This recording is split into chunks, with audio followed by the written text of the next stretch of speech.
Bahkan mohon maaf, hubungan intim pun biasa mereka sebarkan. Perhatikan hari ini dampak daripada teknologi, negatifnya, sisi negatifnya besar sangat. Hari ini bahkan ada seorang suami yang rela aurat istrinya untuk dipandang. Suami istri buat video, konten kreator. Sengaja Pak, memang sengaja. Dibuat di TikTok, di Instagram, di Facebook, mereka masukkan Pak. Apa isinya videonya? Istri dia berpakaian yang sangat feminim, bahkan auratnya nampak. Justru mereka posting. Hari ini mereka berbuat apapun yang mereka inginkan. Pertanyaannya muncul, pelakunya berkerudung apa tidak? Banyak yang berkerudung. Salat apa tidak salat? Mengaku beriman. Pertanyaannya muncul kembali. Begitu mudahnya mereka menyebarkan aib mereka. Apakah mereka tidak takut dengan dosa? Ini yang ingin kita sampaikan Pak. Tradisi, tren masa kini ada unsur ketidaktakutan terhadap dosa besar yang ada dalam diri umat muslim hari ini.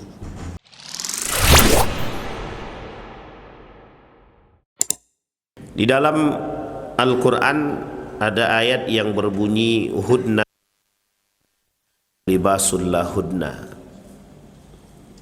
Ada ayat yang berbicara tentang bahwa mereka perempuan itu adalah pakaian bagi laki-laki dan laki-laki pakaian bagi perempuan. Kedua ini diartikan oleh ulama tafsir saling menutupi antara satu dengan yang lain. Hunna libasul lakum wa antum libasul lahudna.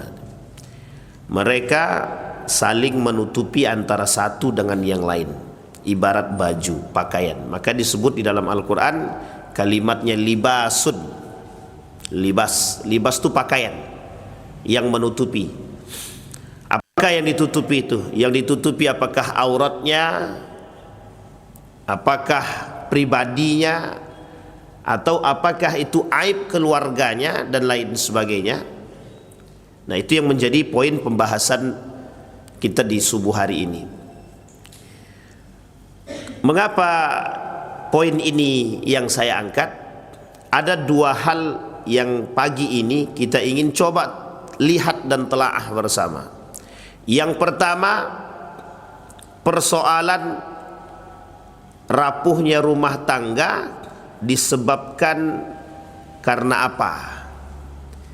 Yang kedua, begitu mudahnya hari ini orang menyebarluaskan aib rumah tangga tanpa ada rasa berdosa sedikit pun.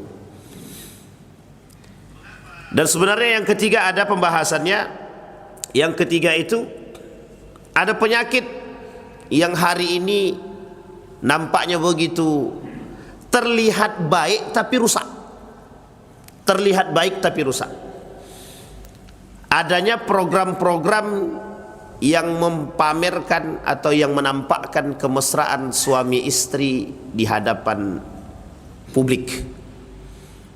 Ini yang kemudian mau kita coba lihat bersama. Kata baginda Nabi Muhammad sallallahu alaihi wasallam, "Inna min asyarid nasi 'indallahi manzilatan yaumal qiyamah ar-rajulu yuqda ila imra'atihi wa tuqdi ilaihi thumma yanshur sirraha." Sesungguhnya termasuk manusia yang paling buruk kedudukannya di sisi Allah pada hari kiamat adalah seseorang yang berhubungan dengan istrinya dan istrinya berhubungan dengan diri dia, lalu ia menyebarkan rahasianya. Hadis ini diriwayatkan oleh Muslim. Di dalam Al-Quran dalam surat An-Nur ayat 19 Allah berfirman, "Innal ladzina yuhibbuna an tashi'a al-fahisha fil ladzina amanu lahum adzabun alim fid dunya wal akhirah wallahu ya'lamu wa antum la ta'lamun." Sesungguhnya orang-orang yang suka agar perbuatan fahisyah, keji mereka, perbuatan yang tidak baik yang mereka lakukan, yang tersebar di kalangan orang-orang yang beriman, dan mereka sengaja menyebarkan perbuatan tersebut, lahum adzabun alim, bagi mereka azab yang sangat pedih, fid dunya wal akhirah, di dunia dan akhirat. Dan Allah mengetahui sedangkan kalian tidak mengetahui. Wallahu ya'lamun wa antum la ta'lamun. Allah mengetahui sementara kita tidak mengetahui. Maksud ayat ini dan hadis yang tadi kita bacakan, di hari kiamat itu ada manusia yang paling buruk perbuatannya. Mereka yang suka mempamerkan kemesraan mereka di hadapan khalayak ramai. Atau bahasa lainnya, karena tidak jauh berbeda sebenarnya, sirraha. Mereka menyebarkan rahasia-rahasia rumah tangga mereka. Di dalam riwayat yang lain, kata Nabi, akan hilang satu masa di akhir zaman itu rasa malu. Jadi rasa malu dalam setiap diri seorang beriman itu kelak akan dicabut oleh Allah. Dicabut. Sehingga mereka tidak punya rasa malu lagi untuk melakukan perbuatan-perbuatan yang menurut mereka yang harusnya bagi kita itu tabu, tapi bagi mereka tidak tabu. Nah, apa kaitannya dengan persoalan kita hari ini? Yang pertama, kita membahas tadi persoalan rapuhnya rumah tangga dan dampak buruknya bagi generasi.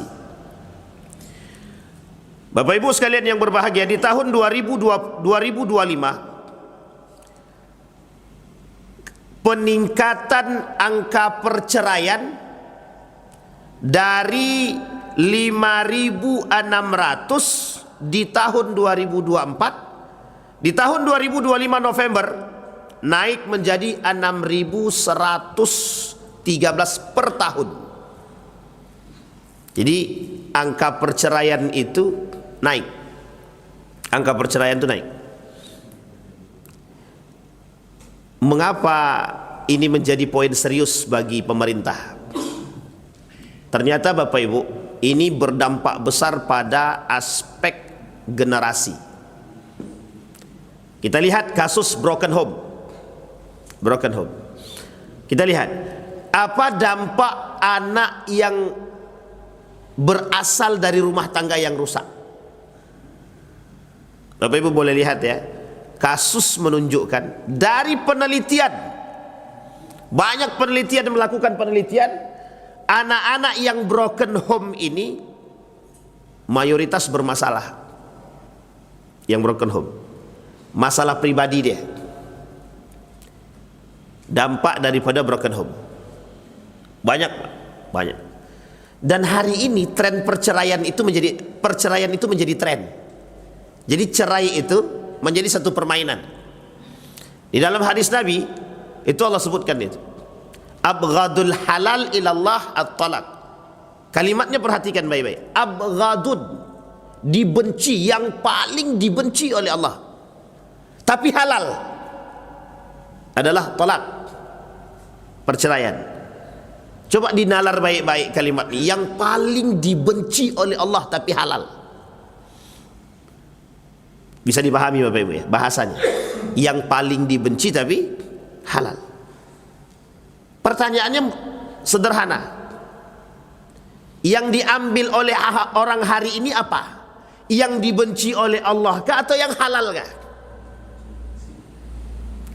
Orang hari ini senang dia dengan yang halal meskipun dibenci oleh Allah, tak masalah. Ini tradisi.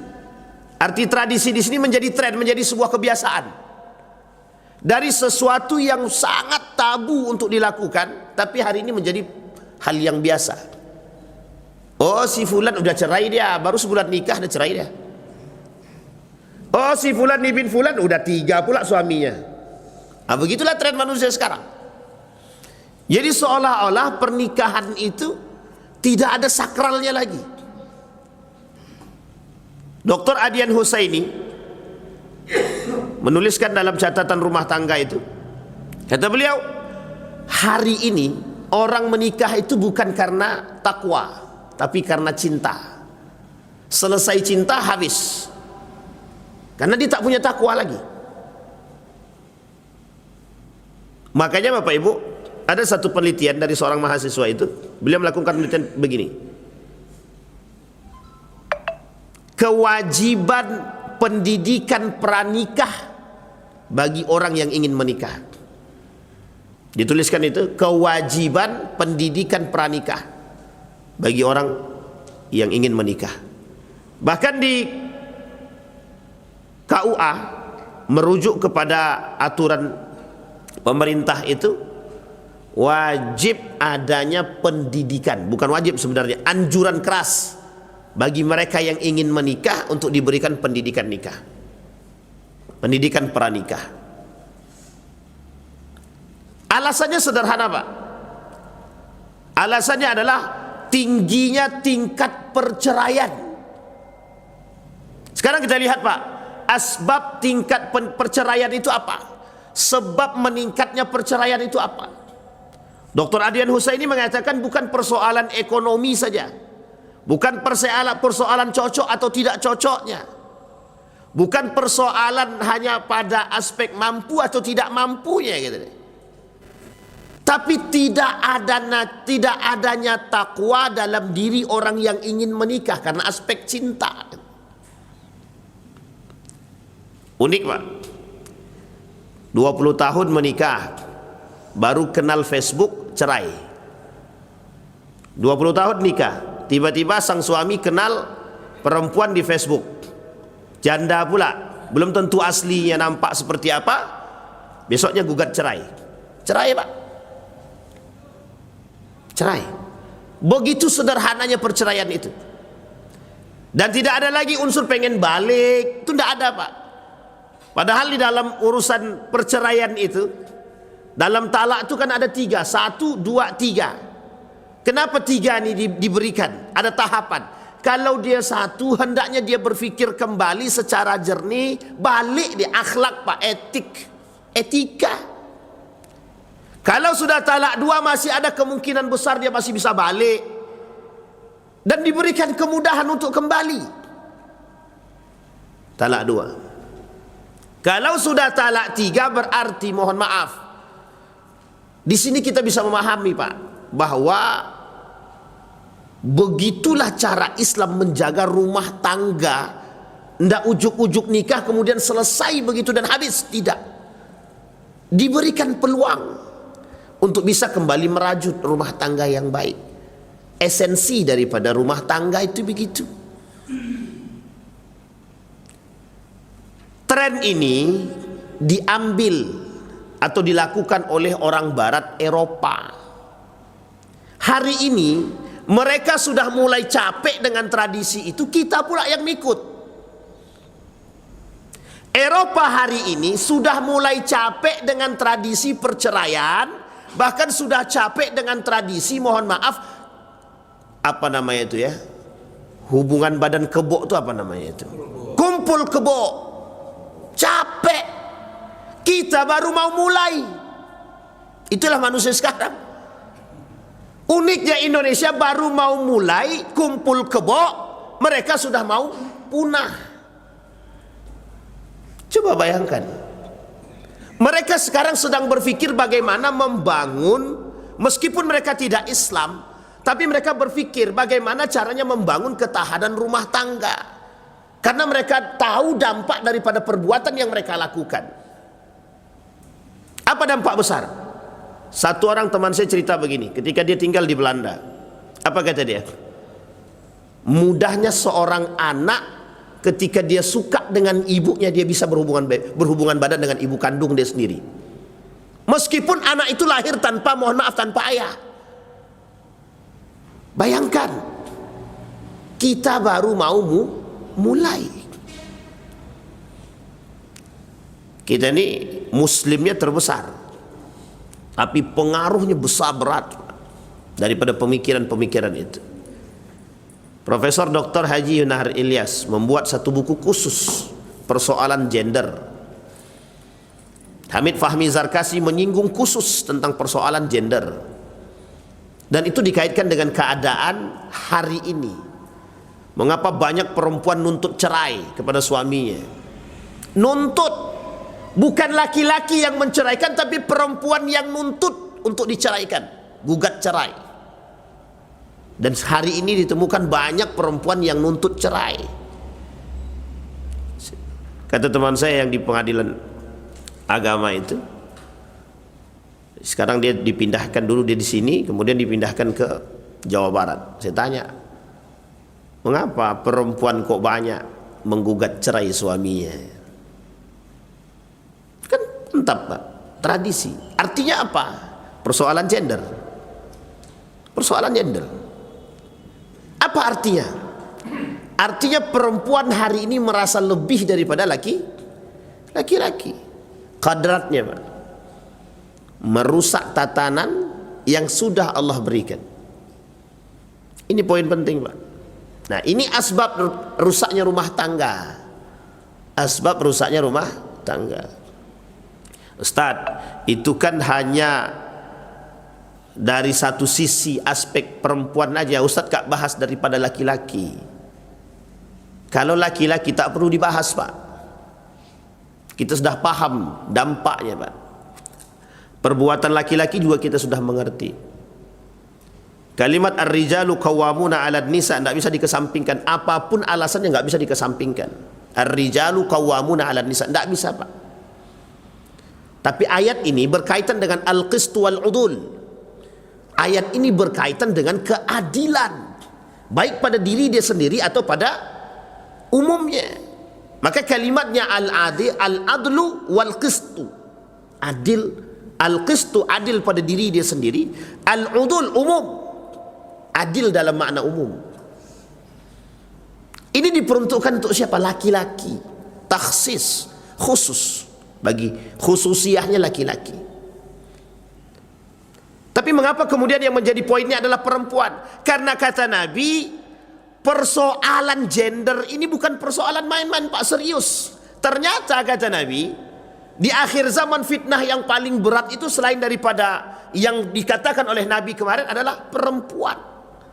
Dan salah satu aspek poin fitnah terbesar itu adalah gugat cerainya seorang perempuan terhadap suami dia.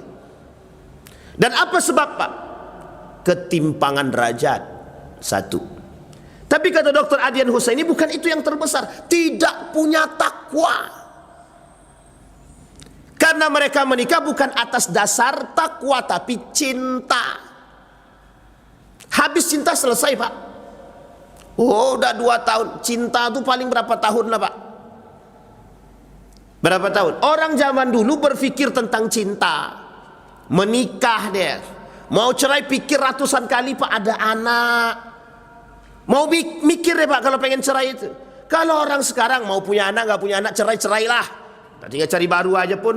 Bahkan ada orang tua sampai hari ini anaknya cacat, ditengok pun tidak. Ini kasus nyata Pak. Salah satu seorang anak kebetulan di daerah, masih di Riau ini Pak. Bapaknya nikah lagi, istri pertama mantannya itu sudah meninggal, tinggalkan anaknya cacat pula. Anaknya cacat. Bapak Ibu tahu apa yang terjadi dengan anak ini? Tidak dipandang sama sekali, ditengok pun tidak sama bapaknya. Ini kita temukan Pak. Hampir saya mau melaporkan pada polisi. Kata orang tua saya, tak usah lagi nak, tak usah. Tapi benaran Pak. Saya telepon orang tuanya, diangkatnya. Kita amuin Pak di situ. Apa kata dia? Lewat begitu ya, masuk telinga kanan keluar. Kita mau laporkan polisi Pak. Akhirnya Pak, kita usahakan mencari panti apa namanya itu anak-anak itu, panti asuhan, panti sosial. Lama baru dapat Pak. Dilihat pun tidak. Kalau bahasa kasarnya, buat anak mau, ngurus nggak mau. Ini kenyataan Pak, kasus nyata Pak, nyata. Banyak orang tua yang mohon maaf, mereka yang sudah menikah punya anak nggak mau ngurus anak. Sekarang saya tanya Bapak Ibu, apa dampaknya pada anak tersebut? Besarnya seperti apa dia? Generasi seperti inilah yang kita lahirkan sekarang. Dampak daripada perbuatan orang tua yang mohon maaf, rumah tangga yang dibangun atas dasar cinta tanpa takwa, yang kelak retak dan rapuh, menghasilkan generasi-generasi yang lemah ataupun mohon maaf rusak. Itu dia Pak. Ustadz ini nyindir kami. Tidak. Ini fakta. Fakta. Jadi kalau kita hari ini berharap generasi emas 2045, pertanyaannya emas apa dulu? Pak, kita serius Pak. Berbicara pada aspek ini serius. Kenapa? Karena memang dasar pendidikannya Pak. dasar pendidikannya. Ini yang disebut, Pak.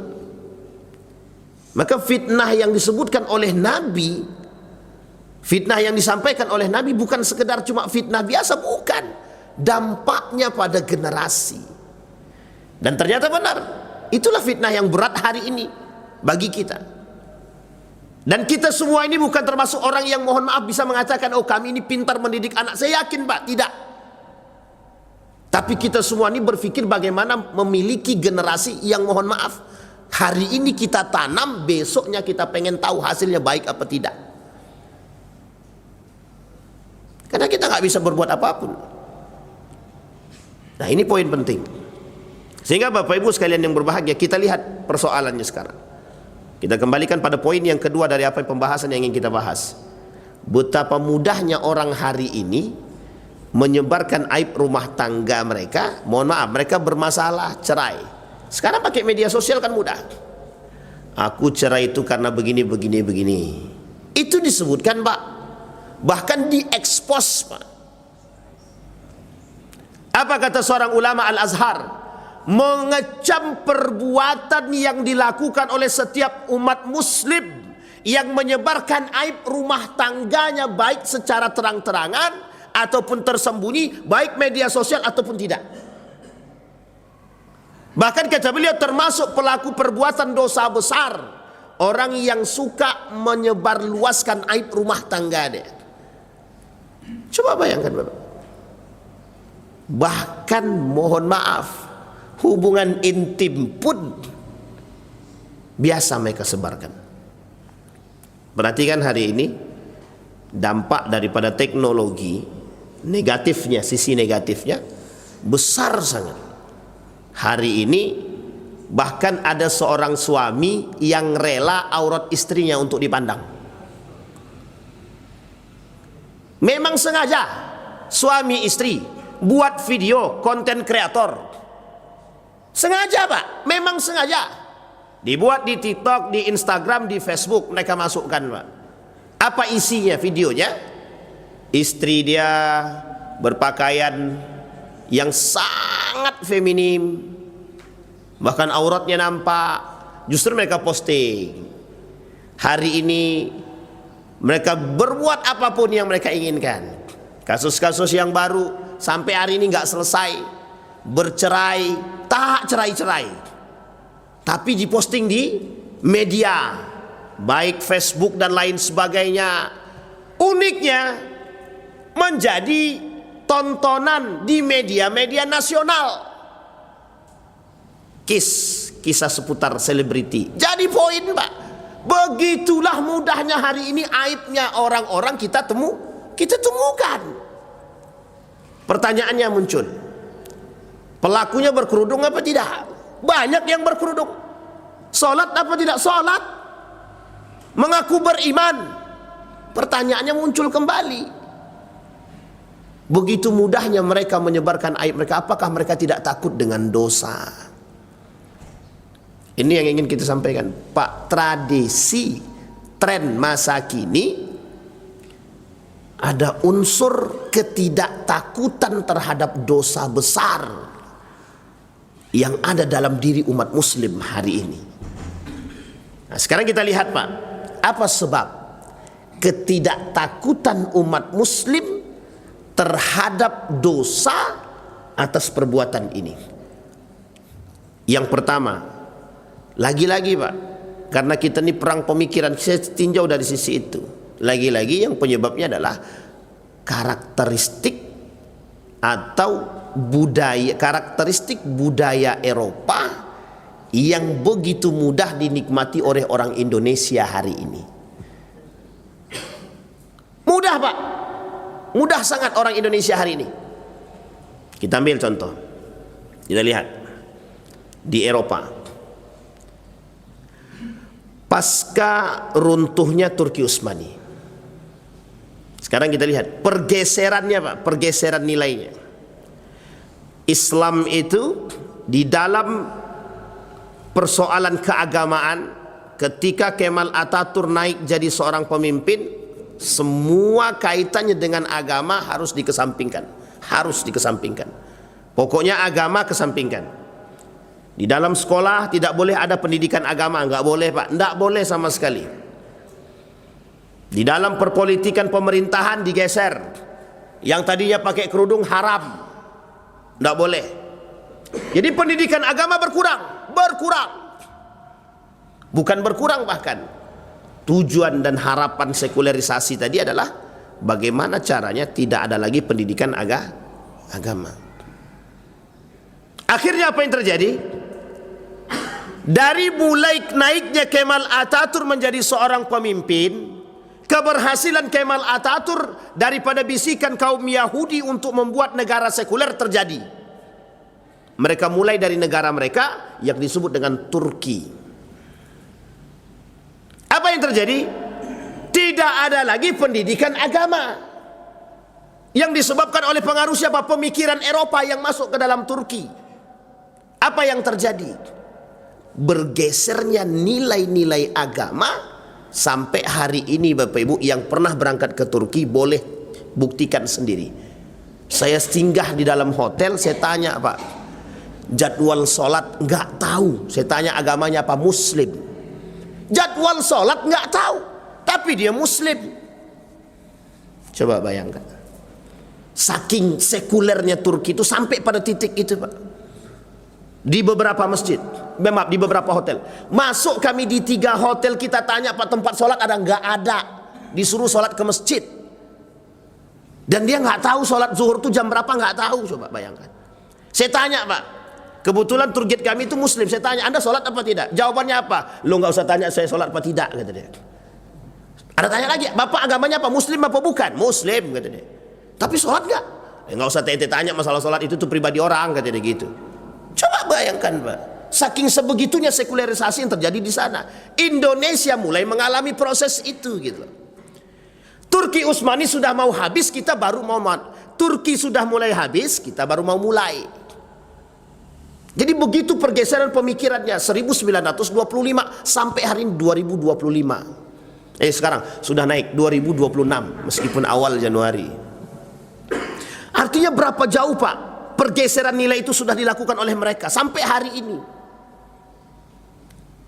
Dan yang paling mudah untuk merusak itu ternyata mereka ketahui hari ini bahwa dari tatanan rumah tangga.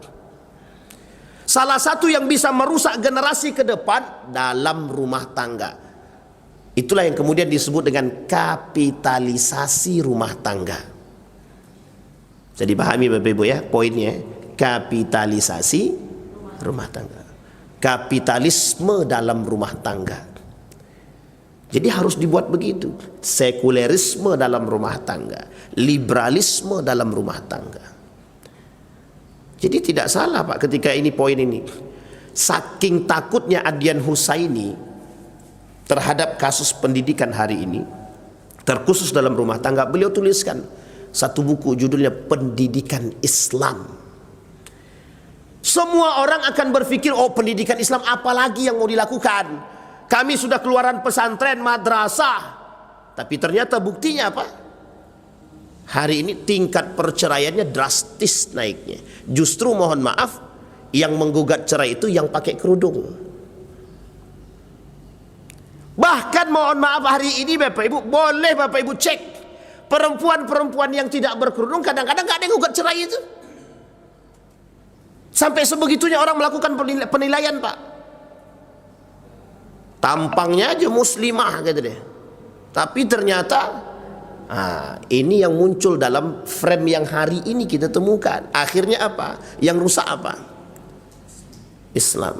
Bapak Ibu tahu dari mana kasus ini bermula? Dimulai biar cepat tenar dan populernya tren ini dilakukanlah melalui jalur mohon maaf artis. Jadi cara menyebarluaskan skema dosa yang besar ini biar dianggap tidak jadi dosa, dipopulerkan, dibiasakan. Jadi sesuatu yang tabu biar bisa enak dipandang, dipopulerkan. Cara mempopulerkannya biar bagus melalui artis.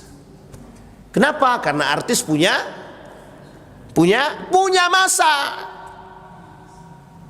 Sehingga kemudian melalui ini. Itu yang terjadi sekarang. Makanya ada istilah, loh kok Ustaz artis itu kok nikah cerai aja. Jangan dicontoh artis. Kalau artis yang kita contoh ya begitu keadaan kita Pak. Yang kita contoh baginda Nabi Muhammad, itu yang kita poinkan hari ini. Maka kata Dr. Adyan Husaini, karena jauhnya daripada nilai sirah dalam dunia pernikahan, tidak mau mengambil ibrah dari pendidikan pranikah yang dibangun oleh para sahabat tabi'in. Dampaknya hari ini, bahasa lainnya, ketahanan rumah tangga dia tidak kuat karena dibangun karena dasar cinta. Tapi kami bukan cinta Ustaz, karena harta Ustaz. Oh lain, makin parah itu. Habis harta selesai. Ada seorang suami curhat sama saya, Ustaz, aku sengaja Ustaz ceraikan istri pertama aku Ustaz, karena dia itulah Ustaz. Awak kira dia baik Ustaz, rupanya pas awak sakit Ustaz ditinggalkannya, diambilnya harta benda saya semua, katanya. Saya bilang, jangan curhat ke saya. Terus gimana Ustaz? Curhat sama Tuhan. Kenapa begitu Ustaz? Bapak nikah itu bukan karena cinta, karena nafsu. Tapi awalnya aku cinta, cinta yang dibarengi dengan nafsu.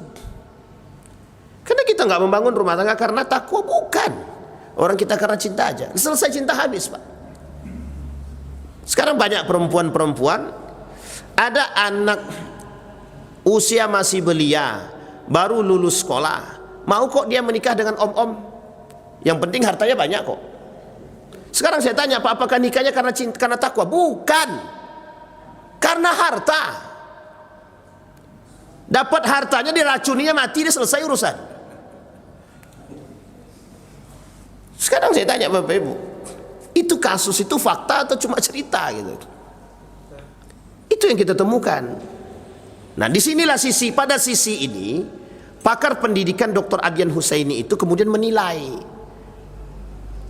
Beliau menilai bukan karena faktor itu, bukan hanya karena fitnah tersebut. Dampak besar pada pertumbuhan generasi ke depan yang dihasilkan dari, mohon maaf, rumah tangga yang rapuh. Kita tidak membangun rumah tangga karena ketakwaan, akhirnya apa? Rumah tangga kita rapuh Pak, goyang. Sehingga apa yang kita hasilkan, mohon maaf, 10 tahun menikah cerai, masih mending Pak. Baru 2 bulan nikah cerai. Alasannya banyak Pak. Alasannya karena perempuan yang nggak perawan, alasannya karena ini. Bukan itu alasannya, karena mata sudah memandang wanita yang lain. Atau mohon maaf, karena mata sudah melihat ada yang lebih kaya dan lebih tajir.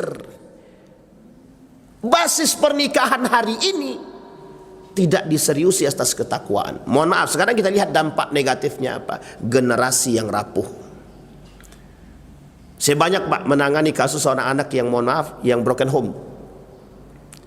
Ketika masuk ke dalam pesantren, mereka masuk ke pesantren, itu perbuatan mereka, ya banyak yang melakukan perbuatan yang tidak baik, yang mengganggu kawannya, memukul, inilah dan lain sebagainya, merusak. Kita tanya, suruh bapakmu datang. Dijawab sama dia, aku tidak punya bapak lagi, bapakku udah mati, gitu deh. Biasa aja dia bilang begitu Pak, tidak ada dosanya. Kenapa? Dampak daripada broken home tadi kan. Akhirnya kemana pelariannya Pak? Anak-anak yang bermasalah pelariannya kemana? Pesantren. Inilah dasar dulu Pak, kenapa orang tua zaman dulu asal memasukkan anak ke pesantren mereka nggak mau. Tahu apa alasannya? Karena pesantren itu sarang penjahat. Anak yang jahat masuk pesantren, anak yang jahat masuk pesantren. Begitu bahasa orang tua zaman dulu Pak. Dalam benaknya orang zaman dahulu itu, bahwa pesantren itu adalah sarangnya para penjahat. Maksudnya apa? Setiap anak yang jahat masuk ke pesantren, anak yang jahat masuk ke pesantren. Dari situ frame-nya muncul. Padahal bukan itu Pak. Padahal kasusnya adalah, ya memang orang tua yang memiliki anak-anak yang nakal disebabkan karena kerapuhan rumah tangga mereka, pelariannya kemana? Pesantren. Daripada capek kami ngurus Ustaz, mending kami masuk pesantren dia. Jelas lagi, siapa tahu dia berubah. Bayangkan, ada alasan untuk cuci tangan, kemudian dimasukkan anak ke pesantren. Capek mengurus anaknya nakal, dia masukkan pesantren biar Kalau ada yang punya alasan seperti ini, inilah yang kita khawatirkan hari ini. Jadi kalau ada pesantrennya rusak karena anak-anaknya berandal semua, itu karena orang tuanya yang cuci tangan itu. Jangan tersinggung. Karena itu kita temukan, meskipun tidak banyak tapi kita temukan. Bisa dipahami Bapak Ibu ya? Baik, ini poin kita. Nah, sekarang kita lihat dari aspek rusaknya rumah tangga tadi. Ada sebab faktor ekonomi dan lain sebagainya. Yang menjadi sorotan kita, mengapa itu menjadi tren hari ini perceraian tersebut? Mengapa menjadi tren perceraian itu? Bahkan mengapa menjadi tren hari ini menyebarluaskan aib rumah tangga? Tidak ada dosa, Pak. Tidak ada dosa. Kita lihat.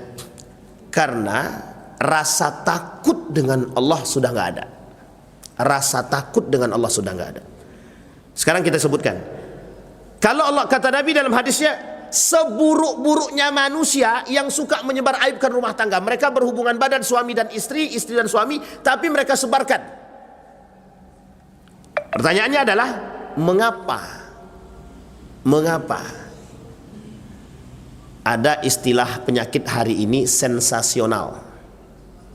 Tahu Bapak Ibu ya? Banyak manusia hari ini pengen cari sensasi. Kalau bahasa guru saya, sensionalisme, bukan nasionalisme ya. Mereka cuma cari sensasi. Ada dampaknya? Ada, Pak. Kata Dr. Aidian Husaini, popularitas, kemasyhuran, sensasi, ekonomi. Tiga. Popularitas. Jadi kalau dalam bahasan teman saya kemarin itu, coba ente perhatikan Wan, katanya. Dari sekian banyak media sosial hari ini itu, anggaplah kita ambil Facebook, katanya. Yang cepat viral itu yang seperti apa? Yang rusak-rusak. Yang rusak-rusak cepat viral. Bahkan yang ada lagi yang cepat viral itu apa, katanya. Coba ente, katanya, perhatikan baik-baik. Suruh perempuan itu jual diri dia di media sosial, mudah sekali viral, katanya. Kita coba tanya sama para pengamat media, Pak. Saya punya teman alumni Universitas Gajah Mada. Alumni Universitas Gajah Mada. Kita cari tahu, Pak, benar gak tingkat penyebaran aurat itu lebih mudah untuk ditemukan? Benar, Pak. Baik di Facebook, di TikTok, di mana-mana.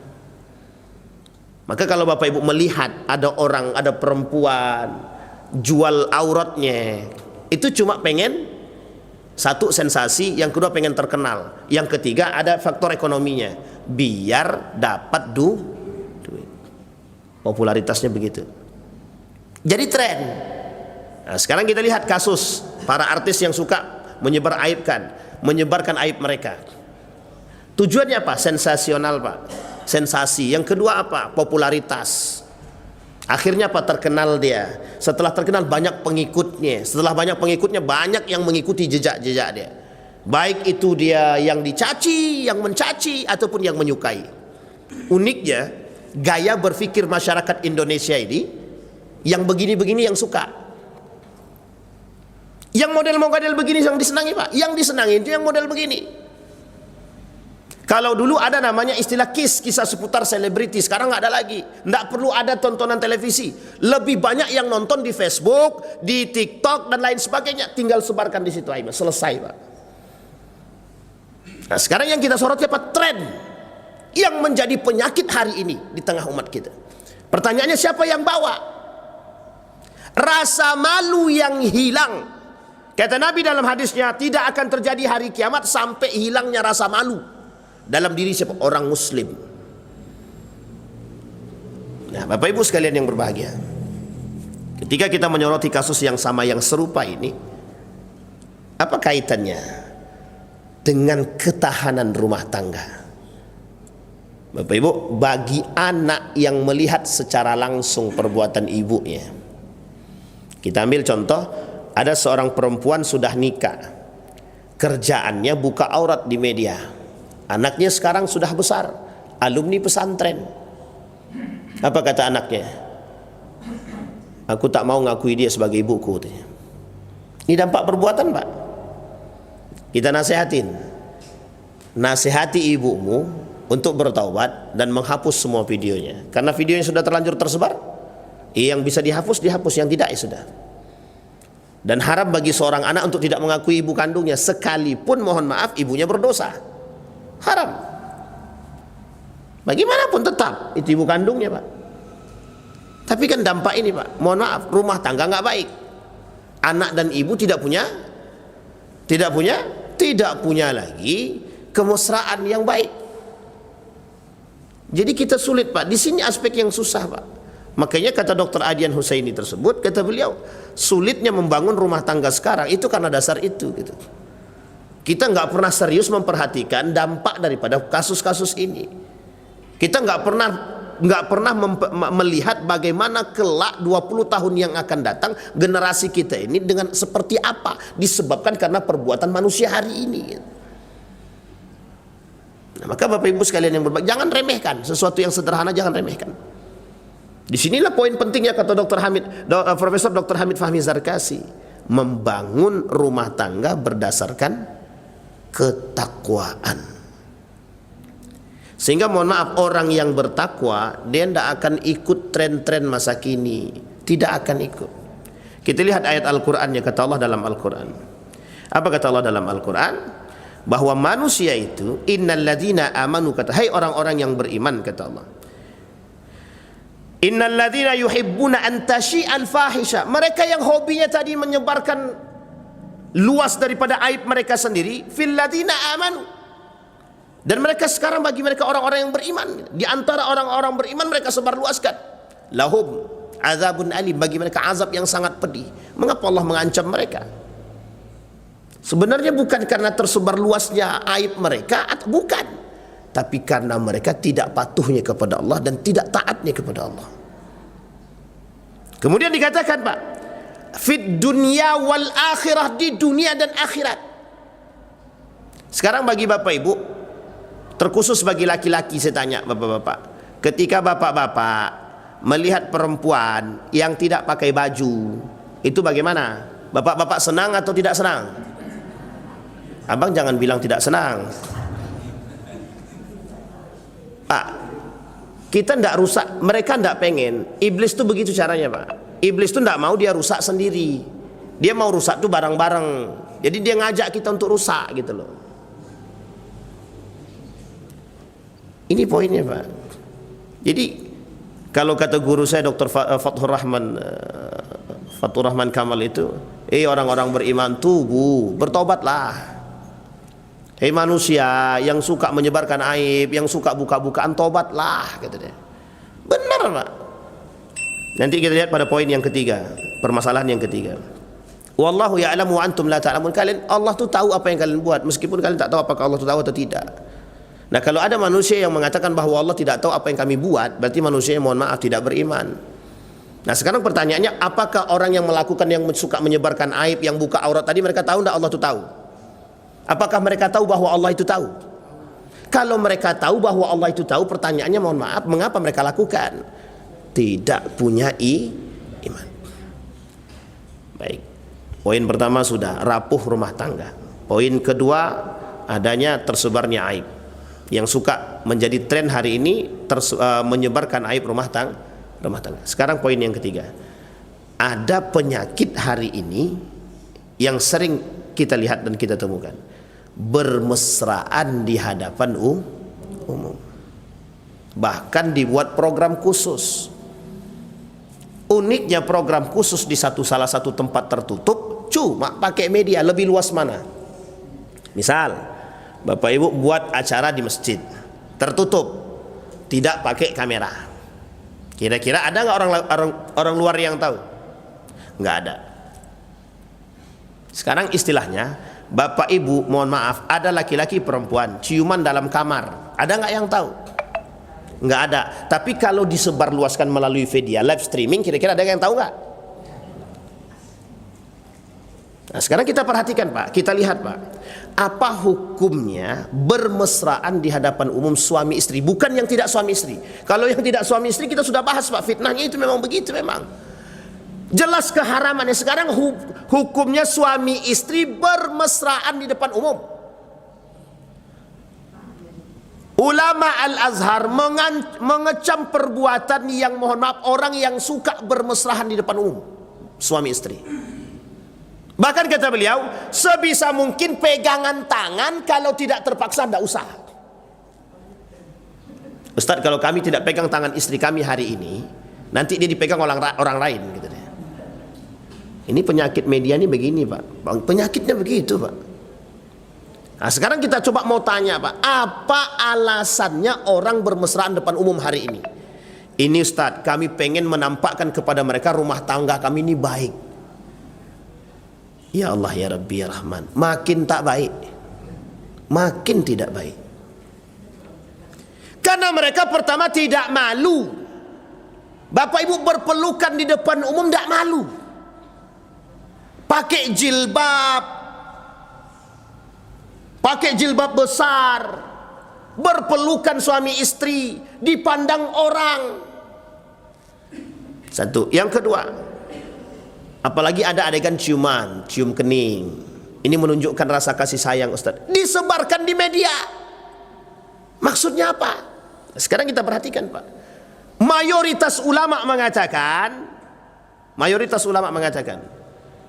makruh hukumnya suami istri bermesraan di depan umum. Ada yang ekstrim, ada haram.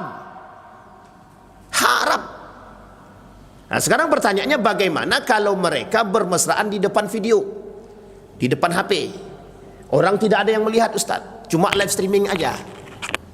Ya live streaming sama aja Pak, lebih banyak yang nonton. Nah sekarang dibuatlah program cinta kasih sayang, apalah namanya program, terserahlah. Jangan menormalisasikan perbuatan tersebut. Dari, mohon maaf, yang hadir dalam sekian banyak acara misalkan, ya kita mohon maaf Pak, meskipun ada yang membolehkan tapi jangan berlebihan gitu dia. Mesti itu dalil Pak, dalil untuk menjadi dalil bagi mereka yang membolehkan melakukan perbuatan tersebut dengan alasan ketahanan rumah tangga. Mohon maaf Pak, kita menebarkan fitnah namanya. Bapak Ibu tidak pernah berpikir apakah orang-orang yang datang, mohon maaf, anggaplah cuma 10 orang, Bapak Ibu buat program 10 orang cuma, tapi Bapak Ibu di dalam hal tersebut Bapak Ibu kemudian melakukan proses bermesraan suami istri. Dari yang 10 ini dia pandang, loh kok, kata laki tadi, kok ternyata bini aku kurang cantik, lebih cantik dia, kata dia. Apa yang terjadi Pak? Fitnah Pak, fitnah besar, apalagi di zaman sekarang. Yang tak cantik aja nampak cantik, apalagi yang cantik Pak. Yang tak cantik saja bisa membuat mereka goyang, apalagi yang na'udzubillah itu mah, na'udzubillah. Maka dasar ketakwaan penting Pak. Dasar ketakwaan itu penting. Jadi jangan normalisasikan dosa. Jangan kita menormalisasikan dosa di tengah orang-orang beriman. Makanya kata Nabi, kemaksiatan pada akhirnya itu tidak menjadi satu ketakutan. Karena mereka beranggap bahwa dosa tersebut bukanlah hal yang perlu untuk ditakutkan. Ada bahasa sederhananya hari ini Pak, hari ini kami berdosa Ustadz, kan tinggal tobat selesai. Mohon maaf ya kalimat ini saya ulang Pak. Apa kata mereka? Ustadz kan tinggal tobat, kalau dosa ya tinggal tobat selesai kok, ngapain dibuat repot. Dan lagian kalaupun kami bermaksiat itu kan urusan kami pribadi, bukan urusan Ustadz, gitu deh. Coba bayangkan Pak, berani mereka menyampaikan dengan gaya seperti ini. Pertanyaannya adalah apa yang membuat mereka berbicara demikian? Hawa nafsu mereka, bukan karena iman. Bisa dipahami Bapak Ibu ya? Baik. Di sini Pak yang menjadi poin lemahnya kita hari ini. Nah, apakah ada nasihat daripada Dr. Adyan Husaini? Ada. Kata beliau, yang pertama kata Dr. Adyan Husaini, sudah tidak saatnya bapak dan ibu, artinya rumah tangga itu suami dan istri, harus binaan alat taqwa. Wajib membina rumah tangga atas dasar ketakwaan, wajib. Itu yang pertama. Yang kedua kata beliau, hari ini udah saatnya umat muslim kembali kepada nilai-nilai agama dengan merujuk kepada pemahaman para sahabat. Artinya membangun rumah tangga dengan melihat kepada bagaimana para sahabat tabi'in membangun rumah tangga. Sekarang kan yang dijadikan idola bukan para sahabat, yang dijadikan idola bukan Khadijah, yang dijadikan idola artis. Nah kalau artisnya cerai karena dia idolanya, ya cerai juga dia. Akhirnya apa Pak sekarang itu yang terjadi. Karena ada orang yang kemudian mengirim tulisan dan catatan kata dokter Fulan ibn Fulan, sebaiknya kalau rumah tangganya begini-begini maka cerailah. Diikuti. Jadi yang para pemberi nasihat, tolonglah nasihat itu bersandarkan kepada baginda Nabi Muhammad sallallahu alaihi wasallam, atau nasihatnya para sahabat, atau para tabi'in, alim saleh, para ulama. Jangan asal comot sana comot sini Pak Bu, rusak rumah tangga kita. Bang, kata Ustadz si Fulan ibn Fulan itu, kita nih harus, abang nih harus menjadi seorang ayah yang baik. Cuci piring itu harus abang, cuci baju juga harus abang, dan kami perempuan ini nggak punya kewajiban untuk itu bang, kata Ustadz itu. Akhirnya mohon maaf Pak, diikutilah oleh istrinya Ustadz itu. Nggak mau dia cuci piring, nggak mau cuci baju Pak.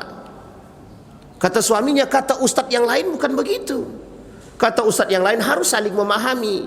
Ya aku sekarang lagi capek bang, aku nggak bisa nyuci piring. Gimana coba itu? Akhirnya terjadi apa? Rusak, cerai. Kalau gitu kita cerai aja lah, gitu. Coba bayangkan. Ya karena dasarnya apa? Mohon maaf Pak, comot sana comot sini. Tidak betul-betul mengambil pelajaran itu dengan secara yang baik, sehingga mohon maaf yang diambil orang-orang yang itu tadi. Yang penting begini begitu. Dan itu kita temukan Pak, kita temukan. Beberapa waktu, seminggu yang lalu, datang seorang perempuan ke rumah saya Pak. Kami udah cerai Cat. Cerai kenapa? Kami tidak sepemahaman. Cuma gara-gara apa Pak? Ya gara-gara itu, beda paham. Cuma beda paham Pak, rela dicerai. Dan saya bilang, apa enggak difikirkan dulu? Coba apa namanya, dinalar dengan akal sehat. Coba jangan emosi. Ustadz saya sudah bulat, anaknya 3 tuh Pak, dia nggak mikir anaknya. Kita telusuri Pak, kita telusuri. Salah satu di antara mereka itu ternyata punya simpanan. Coba bayangkan.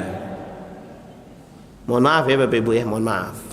Itu yang kata Dr. Adian Husaini yang pertama, dibangun rumah tangga itu. Kalau yang sudah terlanjur bagaimana Ustaz? Dari sekarang tak ada masalah. Tidak ada kata terlambat dalam membangun itu Pak. Dalam membangun ketakwaan tidak ada kata terlambat. Kalau suami istrinya bisa saling taat dan takwa, insya Allah baik. Kami kan udah tua-tua Ustaz, tidak ada masalah. Mau tua mau muda tidak ada masalah. Semakin mesra, kalau dia sudah semakin tua baru sadar, berarti semakin mesra harusnya kan. Semakin baik dia suami istri. Yang kedua kata beliau tadi, pendidikan Pak. Pendidikan pada intinya. Jadi orang tua itu yang baik, yang bisa memberikan pendidikan yang baik. Yang ketiga Pak, tolong orang tua menjauhlah dari media sosial, menjauhlah. Yang kedua tadi pendidikan para sahabat, ya rumah tangganya para sahabat, tabi'in, ya rumah tangga Nabi juga. Rumah tangga Nabi, berarti kalau rumah tangga Nabi kami harus poligami dong Ustaz. Istri Nabi banyak gitu deh. Nah, itu yang tak sempurna itu begitu, itu cara memahami itu. Ali bin Abi Thalib tidak pernah menikah lagi ketika beristrikan Fatimah, tidak pernah. Setelah wafatnya Fatimah dia baru menikah lagi. Itu Ali bin Abi Thalib. Nabi menikah lagi dengan Aisyah setelah wafatnya Siti Khadijah. Jadi jangan jadikan poligami itu sebagai alasan. Meskipun hukum poligami itu sunnah, tapi bukan berarti dijadikan dalil untuk poligami. Bapak Ibu, mau suka atau tidak suka, orang yang poligami hari ini karena nafsu, selesai urusan. Dan yang tak suka tak ada masalah. Ya meskipun ada, ya langka. Dari 100 orang mungkin setengah itu berapa? 1. Dari 100 orang mungkin 1 yang mohon maaf atas dasar binaan ketakwaan itu. Sisanya karena nafsu semua. Sekarang saya tanya Bapak Ibu, nikah suami istri. Suami sudah jadi suami istri. Kemudian dia mau poligami. Pokoknya aku mau poligami Ustaz, karena Allah Ta'ala. Oke, nikah dia yang kedua. Ternyata istri pertamanya nggak terima, gugat cerai. Sekarang saya tanya Bapak Ibu, bagi laki-laki ini mana yang dipilihnya? Yang pertama apa yang kedua? Yang kedua lah Ustaz, kata dia. Yang kedua masih baru, kata dia. Ini bahasannya begitu Pak. Itu bahasa yang disampaikan. Saya sendiri langsung bertanya Pak kepada beliau, Anda pilih yang mana? Ya mesti pilih yang baru lah Ustaz. Coba bayangkan, itu karena apa? Karena nafsu. Karena nafsu, bukan karena yang lain. Bisa dipahami Bapak Ibu ya? Ini poin penting kita. Jadi kata ibu-ibu, pagi ini senang kami Ustaz. Jadi Ustaz tidak membela orang-orang yang poligami. Sebenarnya bukan begitu juga. Karena ada poin-poin yang lain yang harus dipahami. Baik. Kemudian Bapak Ibu, yang terakhir kata Dr. Adyan Husaini, berikan pendidikan yang baik kepada anak di dalam rumah tangga, di dalam rumah. Berikan pendidikan yang baik kepada anak di dalam rumah. Disusun oleh beliau, setidaknya ada beberapa poin. Yang pertama, tanamkan kepada anak, ini terkhusus perannya bagi suami, terkhusus bagi suami. Tanamkan bagi anak pendidikan tauhid yang kuat kepada anak. Kenapa ini harus terus disampaikan? Karena orang tua banyak yang lalai. Dikiranya pendidikan tauhid ini mereka dapat di sekolah karena ada pelajaran tauhid namanya. Bukan. Pendidikan tauhid harus diajarkan oleh orang tua kepada anaknya di rumah dia. Bukan hanya sekedar di sekolah. Karena kapitalisme dalam rumah tadi, liberalisme dalam rumah tadi, sekulerisme dalam rumah tadi lebih kuat daripada yang dia dapat di sekolah. Pendidikan tauhid. Yang kedua, pendidikan ibadah. Pendidikan ibadah. Orang tua harus bisa menjadi contoh. Harus bisa. Kenapa dimulai dari sekarang Ustaz? Karena kelak sebelum dia menikah dia akan tahu Bapak Ibu pentingnya ibadah, pendidikan yang dia terima dari dalam rumah dia. Apa dia kata? Orang tua saya alhamdulillah semenjak dari dulu sampai sekarang tidak pernah bercerai dan rumah tangganya baik, pendidikannya bagus. Akhirnya apa? Terekam dalam otaknya itu yang dia bawa ketika dia membangun rumah tangga. Jadi jangan menghasilkan generasi yang rusak karena kita rusak. Jadi karena kita ini rusak, kita melakukan kerusakan dan kita anggap rusak itu biasa. Akhirnya apa itu yang dilakukan? Setelah anak kita membuat perbuatan tersebut ternyata lebih parah, baru kita sadar, oh ternyata selama ini yang kita buat salah. Bisa dipahami Bapak Ibu. Yang terakhir, kata beliau, selain dari pertama pendidikan tauhid, yang kedua pendidikan ibadah, yang ketiga bagaimana caranya membangun akhlak yang mulia dalam rumah tangga. Bapak Ibu sekalian yang berbahagia, kata Nabi, berlemah lembutlah. Dengan siapa? Anak istri. Berlemah lembutlah dengan anak, istri dan orang tua. Kenapa demikian? Karena ini Pak dasarnya Pak, membangun akhlak yang mulia. Orang tua yang bisa memberikan contoh akhlak yang baik, insya Allah akan menghasilkan generasi yang mengerti akhlak yang baik. Kenapa kau caut-caut situ? Lah mamaku aja biasa mencaut, gitu deh. Saya temukan Pak, saya jadi cautnya. Saya pernah dicaut orang Pak. Saya tanya, apakah ente tahu enggak yang ente buat ke saya itu salah gitu? Dijawab sama dia, mamaku biasa kayak gitu Ustaz, gitu. Astagfirullah wa atubu ilaik. Nah, coba bayangkan Pak. Jadi binatang-binatang itu dalam ucapan mereka yang sudah terbiasa itu biasa. Nama-nama binatang itu yang disebutkan kepada kita, bagi mereka biasa. Bagi kita tidak biasa Pak. Bagi kita nggak biasa, bagi mereka biasa. Kenapa saya tanya? Ya karena kami biasa begitu Pak. Ketika orang tua saya manggil saya begitu memang. Hei fulan, tot gitu dia. Dipanggil begitu. Disebutnya hei dok kata gitu. Coba bayangkan. Orang tua itu di mana letak akhlaknya gitu. Jadi ketika kita lihat sekarang Pak, saya melihat kemarin itu di Jepang, memang sengaja mereka viralkan itu. Jadi cara mendidik anak itu mereka lakukan caranya bagaimana seharusnya lewat di depan orang tua. Bayangkan sampai pendidikan sebegitu ya Pak. Anak kecil kalau mau lewat depan orang tua bagaimana? Di depan orang-orang yang lain bagaimana? Salaman bagaimana? Itu dipraktekkan Pak, mereka videokan untuk dalam sekolah mereka itu mereka praktekkan. Jadi cuma pengen memberikan pendidikan. Bahkan di Belanda itu ada pelajaran khusus, pelajarannya cuma mencuci, mencuci, membersih, menyapu, khusus pelajarannya. Dan khusus ada pelajaran khusus untuk belajar menghormati guru, menghormati orang tua. Nah, kita mulai hilang itu. Yang kita yang sekarang yang nggak ada tuh yang kayak gitu-gitu itu Pak, yang mulai hilang. Kenapa? Ya karena dasar kita sudah mulai dilemahkan, agama. Bisa dipahami Bapak Ibu ya. Nah, yang guru-guru pasti paham, yang guru-guru orang tua yang memang langsung mendidik mesti paham, terkhusus bagi ibu-ibu betapa beratnya itu. Nah, kita bangun sekarang bukan untuk kita bangun sekarang untuk generasi kita, anak-anak kita, kelak dia punya rumah tangga yang kuat, tidak selemah kita. Itu yang kita maksud. Itu yang diinginkan oleh Dr. Adian Husaini, yang diinginkan dari agama itu. Agar rumah tangga yang terbangun kelak oleh anak-anak kita tidak serapuh kita. Jangan normalisasikan dosa di tengah kemaksiatan yang merajalela. Mudah-mudahan ada manfaat bagi kita semua. A'udzubillahi minasyaitonirrajim. Bismillahirrahmanirrahim.